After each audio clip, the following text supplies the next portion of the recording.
ದುಡ್ಡು ಇಂಪಾರ್ಟೆಂಟಾ health important sir according to this generation? ದುಡ್ಡು ಇಂಪಾರ್ಟೆಂಟ್. ಏನಕ್ಕೆ ದುಡ್ಡು ಇಂಪಾರ್ಟೆಂಟ್ ಸರ್? ಏನಕ್ಕೆ ಅಂದರೆ ಮನುಷ್ಯನಿಗೆ ಎರಡು ಪ್ರಾಣ ಇದೆ. ಒಂದು ಉಸಿರಾಡೋ ಪ್ರಾಣ, ಇನ್ನೊಂದು ದುಡ್ಡು. ದುಡ್ಡಿದ್ರೇ ನಿಮಗೆ ಒಂದು BTS ಬಸ್ ಹತ್ತೋದಕ್ಕಾಗೋದು, ಒಂದು ಕಾಫಿ ಕುಡಿಯೋಕ್ಕಾಗೋದು, ಏನಾರು ಒಂದು ಆಚೆ ಕಡೆ ಬಂದರೆ ದುಡ್ಡಿದ್ರೇ ಪ್ರಾಣ. ಬೇರೆ ಏನು ಯಾರು ಏನು ಕೇಳೋದಿಲ್ಲ. ಡೇ ಅಂಡ್ ನೈಟ್ ಕೆಲಸ ಮಾಡ್ತಿರ್ತಾರೆ, ಅವ್ರ ಹೆಲ್ತ್ ಅವ್ರು ನೋಡ್ಕೊಂತಿರಲ್ಲ, ಅಂಥವ್ರಿಗೋಸ್ಕರ ಕೇಳ್ತಾ ಇರೋದು ಸರ್. ದುಡ್ಡು ಇದ್ದರೆ ಹೆಲ್ತ್ ಸಿಗುತ್ತೆ, ಹೆಲ್ತು ಕಾಪಾಡ್ಕೋಬೋದು. ದುಡ್ಡಿಲ್ಲ ಅಂದರೆ ಇವಾಗ ಯಾವುದಾದ್ರೂ ನರ್ಸಿಂಗ್ ಹೋಮ್ಗೆ ಹೋದರೆ ಏನು ಕೇಳ್ತಾರೆ ಅವ್ರು? ಫಸ್ಟ್ ಮೊದಲು ದುಡ್ಡು ಮಡಗು, ಈಗ ದುಡ್ಡಿಲ್ಲ ಅಂದರೆ ಆಚೆ ಕಡೆ ಹೋಗಪ್ಪ ಅಂತಾರೆ.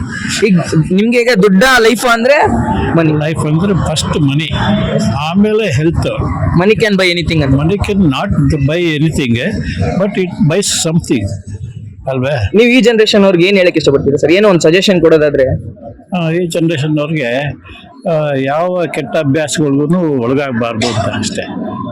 ಯಾಕೆಂದರೆ ಇವಾಗ ಸ್ಮೋಕಿಂಗು, ಡ್ರಿಂಕಿಂಗು, ಆಮೇಲೆ ಇನ್ನೂ ಏನೇನೋ ಬಂದಿದೆ, ಅದು ಯಾವುದೂ ತಗೊಳ್ಬಾರ್ದು. ಅದಕ್ಕೆಲ್ಲ ಒಂದು ಏನೋ ಈ ಬಲೆ ಹಾಕೋರು ಇರ್ತಾರೆ, ಈ ತಗೊಳ್ಳಿ ತಿನ್ನಿರಿ, ಇದೆಲ್ಲ ಮಜಾ ಬರ್ತದೆ. ಸೊ ಅದೆಲ್ಲ ಅದಕ್ಕೆಲ್ಲ ಒಳಗಾಗಬಾರ್ದು ಅಷ್ಟೇ. Thank you sir.